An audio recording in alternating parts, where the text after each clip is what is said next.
Hello, hello, and welcome to Self Love Friday. Thank you for being here. I'm a bit late today, as usual. YouTube and we just have a challenging relationship for now. Hopefully, we'll sort it out. If I'm looking a little bit pale, I am using different equipment today, testing things out, so that's a bit better. So I might look a little bit different from usual. I might sound a little bit different. I value your feedback. So let me know how it goes. Let me know what you think. Let me know what's working and what's not working. Because I rely on hearing back from you. So welcome to Self Love Friday. You might wonder, why the hell is she wearing a crown? Well, I'm wearing a crown to celebrate my inner queen, my inner goddess, and was one of my very best friends in the whole world bought me my very own crown for that very reason. She has won the same. I have other friends, well, most of my friends have crowns actually. We do like to celebrate our inner queen. We like to celebrate our inner goddess. And it's just so much fun playing with this energy. And it actually ties into what I want to chat about today, self-talk sessions. So this is all about self-talk. Hello, JJ UK. It looks fabulous. Thank you, darling. I know that your crown looks fabulous too. Um, as I was saying, a lot of the women that I know, we wear crowns. We love it. We love celebrating ourselves. Um, which brings me to self-talk. So, how does your self-talk sound? Are you celebrating yourself, lifting yourself up, encouraging yourself with your inner dialogue? You know, we all talk to ourselves on one level or another. There are those thoughts that are just going on through our mind all the time. And how does your inner voice sound? Is the voice of your critic the loudest? The voice of the judge, is she the loudest? Or is your inner cheerleader cheering you on, rearing you to go? Is your inner queen speaking and giving you guidance and support? Or is your inner judge talking you down? Recently, I was having a conversation with a friend. Well, actually, I have a conversation with lots of friends about this a lot of the time. I am passionate about self-talk since I discovered years and years ago that my self-talk at that time was really, really very negative. Without realizing it, because we in such a culture in Western society of sarcasm, joking. Coming from South Africa, there's a lot of teasing. People are very quite thick-skinned, and there's a lot of teasing, a lot of joking, and we tend to do it to ourselves. But what this can turn into is actually quite harsh self-talk. And what happens then is the psyche, because unfortunately our subconscious is not cognition. The subconscious just receives whatever it's given. So the subconscious just starts taking this on, and then we create our identity and our behavior and our results that we get in life as a result of the self-talk. And there were obvious things. So my chat with my friend was a joke that when she would do something that didn't work out, and not like, it's so easy in our culture to say when she would do something silly, or when she would do something, even people say, oh, that's such a stupid thing to do. That is harsh to your psyche. That's what your psyche hears. So she would do something that didn't pan out. For example, let's say opening a tin of tuna and opening it all the way and messing some of the oil or water that came out of the can. And then she would call herself a name like dumbass or dipshit. We all know that my channel's not for kids, not for any wild reasons, just my lovely, colorful language. So she was used to saying things like this in a joking manner. So completely joking. We've all been there. I used to do it before I discovered this whole thing about self-talk. And she was visiting me the one day, and I just said to her, but you're not I can't remember what she said, dumbass. I don't think it was that. I think it was dipshit. But anyway, and she was like, no, but I'm only joking. And then we had this whole chat about it, and it was a fantastic discussion about this and about self-talk, and decided to watch ourselves together while she was visiting. And it was quite interesting because what I also realized is that I've been working with this for many years, but recently paying more attention to it again, bringing it back into my focus area, and looking at it again, I realized that below the self-talk that I'm very aware of, like I do mirror work, I practice mirror work, I go to the mirror each morning and I greet myself and I look into my eyes and I'm very conscientious about building myself up and saying nice things about myself to myself in my thoughts, and seeing the positive of what I do and acknowledging what I achieve. What I've come to realize by focusing on it again, by refocusing, is that actually way below those thoughts are other thoughts running, older programs, older patterns of thinking. And I realized that still, even though I might be saying things like, good morning, beautiful, go get them today, you've got this, and acknowledging what I've done, like, oh, today I achieved the XYZ, and I did it so well, and that's all happening internally.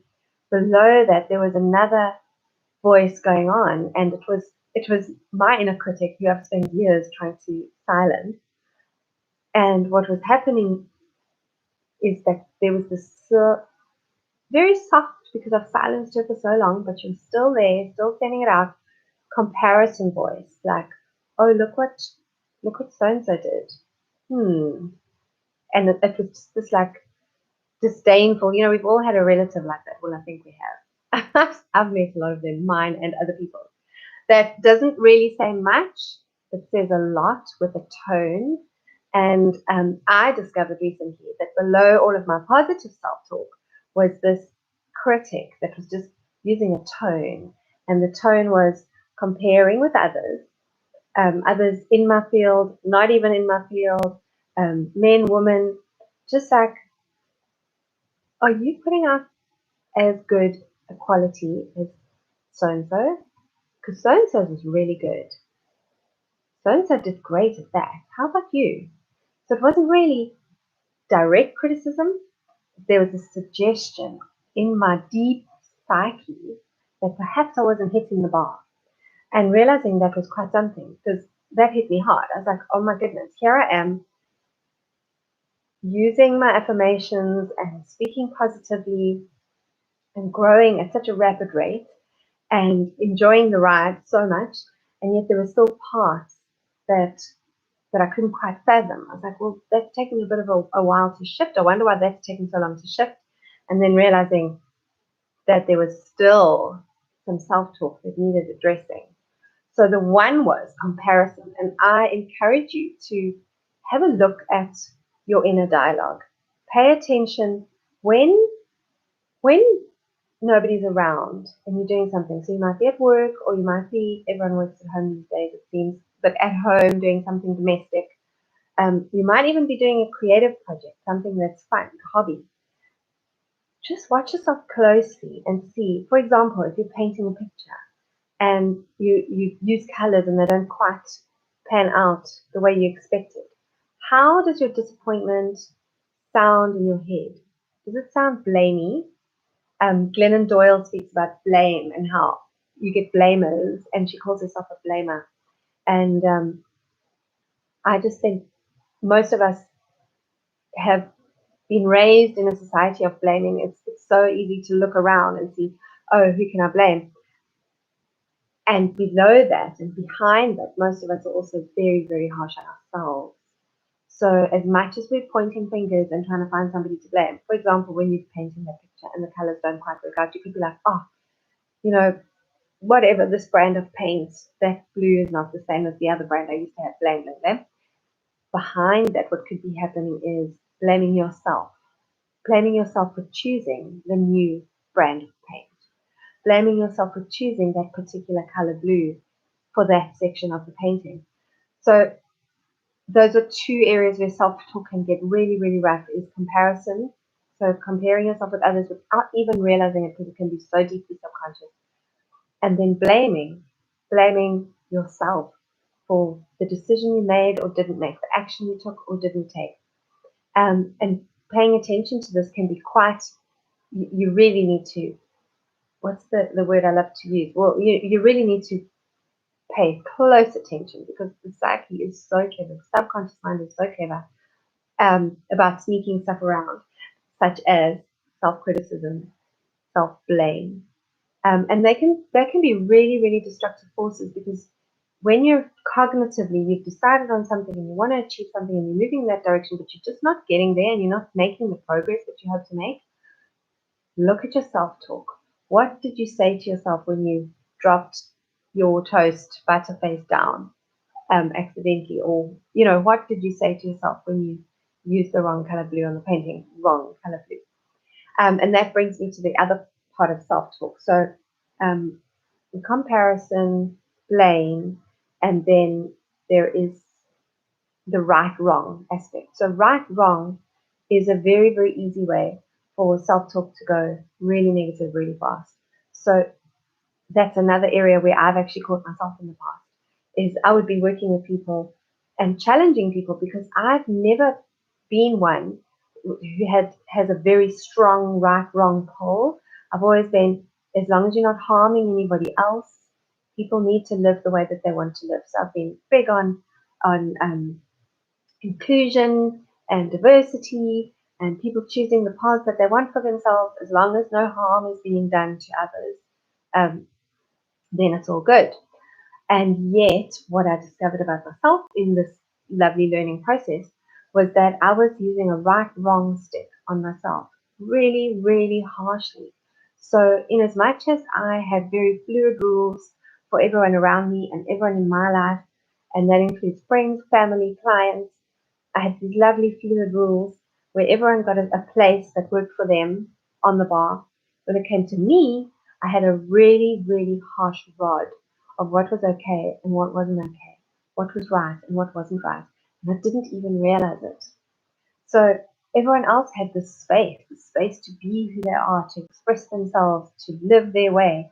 And there I was, coming down on myself over and over again for getting it wrong. And how hectic is that? That was like, I was like, oh my goodness. If I was parenting me, I would be so supportive and so proud and so amazed at everything that I'm achieving and going for and all the action that I was taking. And yet there was me saying, well, you got that wrong. And that wasn't right. And you didn't do that the way it was supposed to be. And this showed up in a very interesting way. And it was in my own home space. So realizing when other people came into my home, realizing that I had specific rules on how I felt things should be done and how uncomfortable it made me having people doing things another way. And then realizing, but in my heart, I just want people to be comfortable in my home and having a good time. And there I was with this idea of what was right and what was wrong and what the rule was and what should and shouldn't be happening. And I caught myself, dug deeper, looked into it, and that's what I found. That I had my inner voice saying that I was getting things wrong because I wasn't doing them the right way. I wasn't being proper, as my friend Olga said. And that can be misconstrued for queenliness. But in fact, the way I see an inner queen, a soul queen, is that's where I see deep ancient wisdom. And with that comes no unnecessary judgment. The judgment would be in the case of what works and doesn't work. The judgment would be in, oh, we didn't enjoy that result, so let's shift our output a bit and see if we get another result. It would not be right, wrong, black, white. You're getting it wrong judgment at all. So, yes. So those are the three areas I wanted to chat about today. So just try and pay attention to your self-talk. See if you're giving yourself as much space as you would give people that you love and care about. And check that you are not comparing yourself with other people. Each and every one of us has our own path and our own way of doing things. And you are perfect doing things your way. You're perfectly you. And that, as I've shared with you earlier in the year, is the motto for the year, is be me. So check yourself on the comparing. Then check yourself on the right, wrong. And I've gone completely blank on what the other one was. Oh gosh. Oh, that's weird. Anyway, just check your self-talk. Check that you're being as kind to yourself as you are with other people that you love. And then I just want to remind you the be me thing. Be me. Take that on and try and connect with your essence. And it's at your essence where you'll find that your inner dialogue shifts.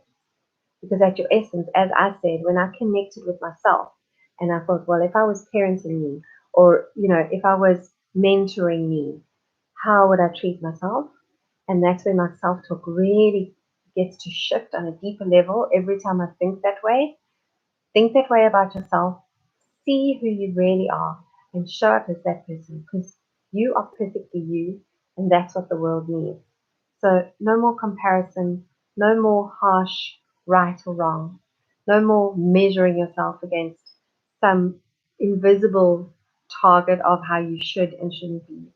Just be yourself and bring yourself into the world, which, just to remind you, my motto, it might serve you, it might not, but my motto for the year, love myself more, learn to love myself better so that I can be of service. So be me. I hope that helps today. And yeah, let me know what you discover about your self talk because, like I said, I was dealing with mine on one level and then discovered that there was a whole other level going on, which was really, really sneaky and took me by surprise. So let me know how it goes. I love hearing from you. And until we meet again, keep loving yourself. Mwah. Ciao for now.